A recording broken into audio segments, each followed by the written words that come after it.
એક સિગરેટ ક્યાંક લીધેલી હતી ને ઉપરનો ખીચો જોવાનું ભૂલાય છે.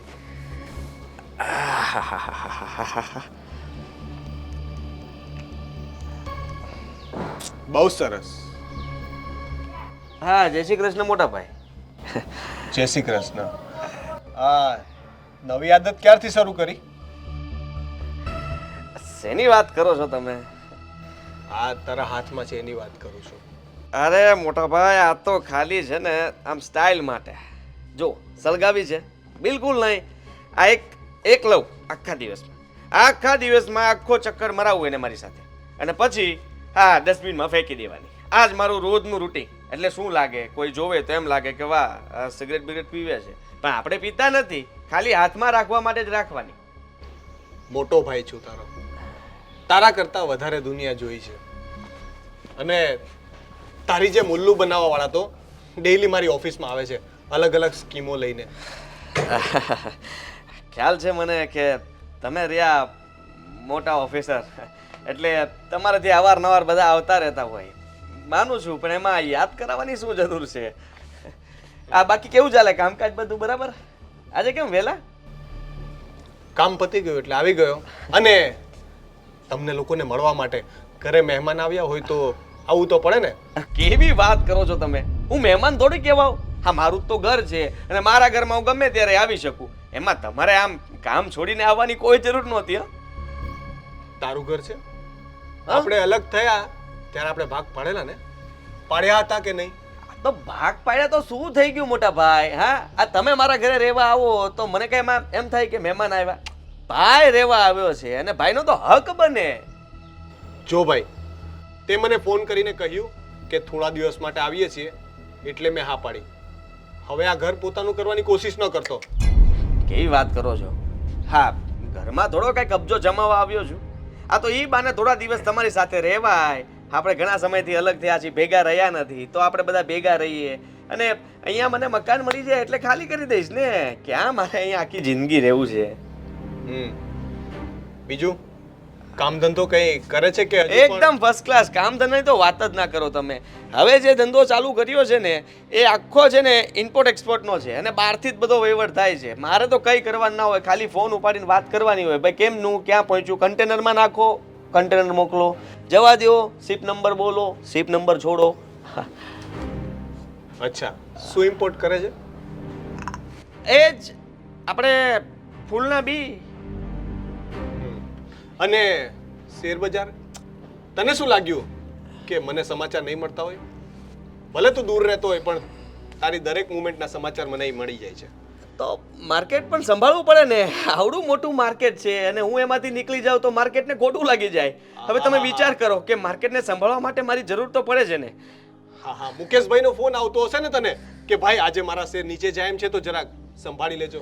હા, મોટો ઓપરેટર થઈ ગયો છે ને તું. ટાટા, બિરલા, અંબાણી, હા બધા મને ફોન. શરમ કર. બૈરીના પૈસે ખાય છે, તને શરમ નથી આવતી?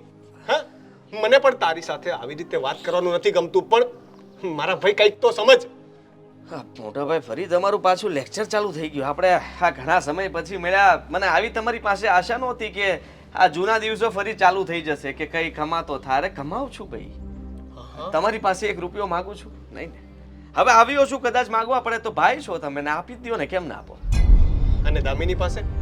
એની પાસેથી પણ નહીં લેતો હોય ને. આ શેર બજારમાં તે લગભગ 4-5 લાખ કેટલા તો ઓછા કહેવાય. હા, તો એ બધી જે નુકસાની કરી એ પૈસા કયા ઝાડવેથી તમે ઉગાડ્યા હતા? એ તો ઇન્વેસ્ટમેન્ટ કહેવાય ભાઈ. આ એકવાર બી ત્યાં પહોંચી જવા દો અને ત્યાંથી જ્યારે ફૂલડા ઉગશે ને તો રૂપિયા આવવાના જ છે. અચ્છા, એટલે એ પણ પહેલી વાર જ છે, કોઈ અનુભવ નથી, હજુ સુધી કોઈ પેમેન્ટ આવ્યું નથી. હા, ટ્રાય કરવી પડે ને.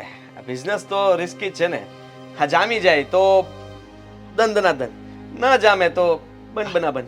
હા, ન જામે તો બૈરીની સરકારી જોબ તો છે જ, અને છતાં પણ કઈ પ્રોબ્લેમ હોય તો ભાઈ પાસે તો પૈસા છે જ. સાચું કહું ને ભાઈ, આ છે ને સરકારી નોકરીએ જ પથારી ફેરવી છે મારી. એક તો તમે, આ તમને લાગી ગઈ ત્યારથી તમારું સાંભળું છું, અને આ દામિનીને લાગી છે ત્યારથી એનું સાંભળું છું. ચાલો વચમાં તો હું જ પીસાઉં છું. હા તમે લોકો જ્યાં પણ જવાનું થાય તમારા કોઈ સરકારી ઓફિસરો કહે કે ભાઈ તમારું ટ્રાન્સફર થઈ ગયું છે એટલે મારે તમારી સાથે દોડી જવાનું. મારો બિઝનેસ મેં સાઈડમાં મૂકવો પડે, માણસ જમાવેલો હોય એ પણ છોડવો પડે. હા તો એક કામ કર ને, તું બિઝનેસ જમાવ, દામિનીને હું સમજાવી દઈશ, એ જોબ છોડી દેશે. બોલ, છે કબૂલ? કેવી વાત કરો છો? કેમ કેવી વાત કરો છો? એટલે સરકારી નોકરી છોડાતી છે, આ કવડું પેન્શન આવે, કવડો પગાર, આ કામ ઓછું ને પગાર જાજો. તમે જુઓ ને અત્યારમાં ફ્રી થઈ ગયા. હા, આનાથી સારું શું હોય? તારી જેમ નથી, મારે કામ પડ્યું છે, મેલ્સ કરવાના છે.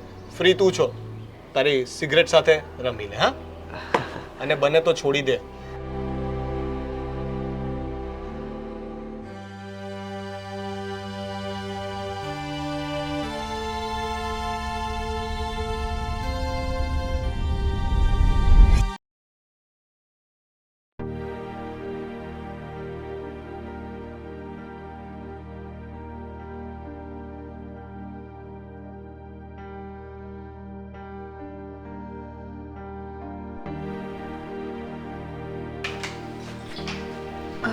દામિની, તું ઓફિસ જાય છે?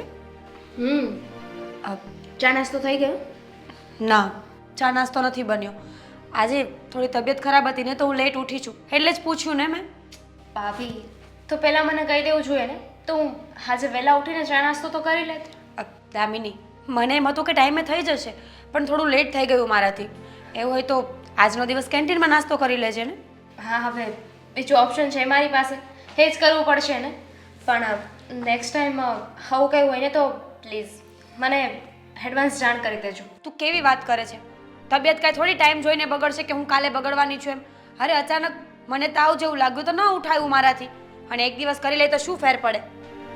શું ફેર પડે એટલે? ભાભી, તમે તો એવી રીતે વાત કરી રહ્યા છો કે જાણે હું તો કંઈ કામ જ નથી કરતી, એકદમ નવરી બેસી રહું છું ઘરે. હા, સાચું જ કહી રહી છું ને. તો આમ પણ કામ તો કંઈ છે નહીં. સવારે ઉઠીને તૈયાર થઈને નીકળી જશે, તૈયાર નાસ્તો કરીને, સાંજે આવીને તૈયાર જમીને સૂઈ જવાનું. તો પછી ઓફિસે કોણ જાય છે? આ કામ ધંધો કરવા કોણ જાય છે ભાભી? હું જાઉં છું કે મારું ભૂત જાય છે? તું જાય છે ને, પણ ત્યાં પણ કાંઈ ઘરના જેવા કામ નથી હોતા. ઘરના કામ કરો તો ખબર પડે. આખો દિવસ હું પણ થાકી જાઉં છું. એવું તો હું કહી શકું ને ભાભી, કે બહારના કામ કરો, ઓફિસે જાઓ ત્યાં બધાનું સાંભળો ને માથે માથે 10 જણા બોલતા હોય ને ત્યારે ખબર પડે. હા, તો તમને પૂરેપૂરી આઝાદી આપવામાં આવી છે, પોતાની મરજીથી પોતાની રીતે જેમ કામ કરવું હોય ને એમ કરી શકો છો. અને ત્યાં તો અમારે કોઈના કહેવા ઉપર ચાલવાનું હોય છે. આ સાચું કહું ને તો ભૂલ મમ્મીની જ છે. જ્યારે તું આવીને ત્યારે બહુ મોટી મોટી કરતા હતા કે હું બધું કામ કરાવવા લાગીશ, દામિની કામ કરાવવા લાગશે. હવે કોઈ કંઈ કામ કરતું નથી, બધું મારે એકલીએ કરવું પડે છે. કાશ હું પણ જોબ કરતી હોત. ભાભી, એમનામ જોબ નથી થતી. આ કહેવું બહુ સારું છે કે હું જોબ કરું, પણ જે કરતા હોય ને એ જ જાણે. અને આ ઘરના કામમાં શું છે? હું તો કહું છું કે આ જોબ કરવી ને એને કરતાં ઘરના કામ કરવા ને 100 ગુણ્યા સારા કહેવાય. અચ્છા, તો રહે ને એક દિવસ ઘરે ખબર પડે. આ એક ફક્ત ચા અને નાસ્તો બનાવવાનું કહ્યું ને એમાં પણ મોઢું ઉતરી ગયું છે તારું. હા, તો એક કામ કરો ને, તમે કંઈ કામ ના કરતા, હવેથી શાંતિથી ઘરે સોફા છે ને ત્યાં બેઠા રહેજો. બધું જ કામ હું કરી નાખીશ. ઓફિસનું કામ તો મારા કરું જ છું, હવે ઘરનું કામ કરી નાખીશ. તો નવાઈ નથી કરતી. ઓફિસનું કામ કરતી હોય ને તો તારા ઘરવાળાના હિસાબે કરવું પડે છે. કેવાય એમને જોબ કરે. ભાભી બસ, જુઓ તો ખરા કોનું બોલી રહ્યા છો ને શું બોલી રહ્યા છો. તમે મને જે કહેશો ને હું સાંભળી લઈશ, પણ પ્લીઝ આદિ વિશે કંઈ બોલવાની જરૂર નથી. કેમ કે આદિને વચ્ચે લાવવાની જરૂર નથી. આપણા બંનેની વાત છે ને, તો આપણા બંને વચ્ચે સૂતી રહેવા દો. એમાં આદિને શું કામ વચ્ચે લાવો છો? હું પણ મારા જેઠને વચ્ચે નથી લાવતી ને. શું લઈ આવે તું વચ્ચે? તને ખબર જ છે કે તારા જેઠ ઈમાનદારીથી પોતાની જોબ કરી રહ્યા છે અને હું મારું ઘર સંભાળું છું. વાંક તો તમારા લોકોનો છે. આદિભાઈ જો જોબ કરતા હોત ને તો તું જોબ કરવા ન જતી હોત અને ઘરમાં મને હેલ્પ કરતી હોત. જુઓ ભાભી, મારે છે ને તમારી સાથે ખોટો કોઈ ઝઘડો નથી કરવો. અને રહી વાત જોબ કરવાની, તો તમે કરો ને. રોનકભાઈ એટલું સમજે છે, એટલા એજ્યુકેટેડ છે, એમનામાં સારી એવી બુદ્ધિ છે ને, તો એમને તો ખબર પડતી જ હોવી જોઈએ. એ તો એકદમ ઓપન માઇન્ડ હોવા જોઈએ. તમને જોબ કરવા માટે તો એમને સામેથી કહેવું જોઈએ. એક કામ કરો, તમે જઈને છે ને રોનકભાઈને વાત કરો અને એમને કહો કે મારે પણ જોબ કરવી છે. કહીશ, સમય આવશે ને તો એ પણ કરીશ. અને આમ પણ આ જોબ કરવી સહેલી પડશે મને. સવારે ઉઠીને તૈયાર થઈને નીકળી જવાનું, રાત્રે તૈયાર ખાઈને સૂઈ જવાનું. એ તો જે કામ કરતા હોય ને એને જ ખબર હોય. અચ્છા, તો શું ઘરના કામમાં મહેનત નથી લાગતી એમ કહેશ તું? એવું ક્યાં હું કહી રહી છું? પણ આ તમે જે ઓફિસના કામને એકદમ ઈઝી સમજો છો ને એવું તો બિલકુલ નથી. અને ખોટું નહીં લગાડતા, પણ આ ઘરમાં બેસીને કામ કરવું ને એ ઘણું સહેલું છે. હા ખબર છે મને સહેલું છે એટલે જ તો અત્યારમાં મોઢું ચડાવીને બેઠી છે મારી સામે. તો જા બધાનો ચા નાસ્તો બનાવી નાખ અને બધાનું કામ કરીને પછી ઓફિસે જજે આજે. કાંઈ જરૂર નથી, મારે પણ ઓફિસે 17 કામ છે. હું મારા ઓફિસના કામ કરું ને. અને તમે જ મને પહેલા કહી દીધું હતું કે તારે તો ત્યાં કેન્ટીન છે ને, તું ત્યાં ખાઈ લેજે. હા તો ખાઈ લેજે ને, એમાં આટલું બધું સંભળાવવાની શું જરૂર છે? મને તો એમ હતું કે મારી દેરાણી બહુ સમજદાર છે, ઘરમાં આવશે ને તો બે કામમાં હાથ દેવડાવશે, સમજીને રહેશે. પણ દેરાણી તો આખરે દેરાણી જ રહી. મને પણ એમ જ હતું કે મારા જેઠાણી છે ને એ ઘરનું કામ કરે છે, બહુ સમજુ છે, એમનામાં ભગવાને બહુ સારી એવી બુદ્ધિ આપી છે. પણ એ મારી એક ભૂલ થઈ ગઈ હતી ને. મને એમ હતું કે આપણે બંને સગી બહેનો બનીને રહીશું, પણ એવું ના થયું. અંતે તો આ કહેવાય છે ને ઘર ઘરની કહાની, એના જેવું જ થયું. દેરાણી જેઠાણી બનીને જ રહેશે. પતી ગયું તો જા આવે. હા, અહીંયા ઊભો રહેવાનો એમાં કોઈ મતલબ નથી. ઘરના કામ સહેલા છે તો કર ને એક દિવસ, ખબર પડે તને પણ. હેલો મિત્રો, જો તમને અમારો વિડીયો પસંદ આવ્યો હોય તો અમારી ચેનલને લાઈક કરો, શેર કરો અને સબસ્ક્રાઇબ કરો. Thank you.